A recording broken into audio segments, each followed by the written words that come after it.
সাকিব খান করবে বাবার চরিত্র? তার তো বয়স হয়ে গেছে গা, তারও এখন মনে করি আমি বাবার চরিত্র করার জন্য।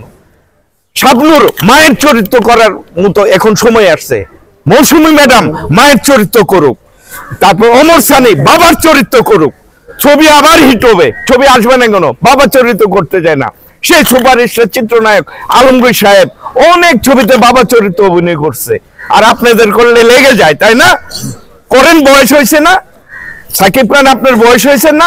আপনি বাবার চরিত্র করেন, বাবার চরিত্র করেন, তাহলে মানবে। আলমগীর স্যার করতে পারলে আপনি করতে পারবেন না? আপনি এবার বাবার চরিত্র করতে হবে ইন্ডাস্ট্রিতে, তাছাড়া আপনি জিরো হয়ে যাবেন গা।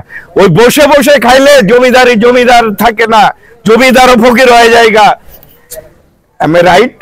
জমিদারও ফকির হয়, কাজেই আপনার বাবার চরিত্র আপনার করতে হবে, তাছাড়া আপনি বসে যাবেন গা। ভাবি পাওয়া যায় না, মা পাওয়া যায় না, বাবা পাওয়া যায় না। আস্তে আস্তে যারা কিংবদন্তি ছিল তারা চলে গেল।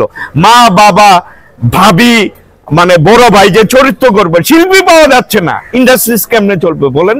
অ্যাকচুয়ালি কি এখন মনে করেন বাবার চরিত্র যে করবে, বাবার চরিত্র যে করবে, আলমগীর সাহেব করছে, আলমগীর স্যার করছে বাবার চরিত্র, শাবানা ম্যাডাম করছে মায়ের চরিত্র, ববিতা ম্যাডাম করছে মায়ের চরিত্র করছে।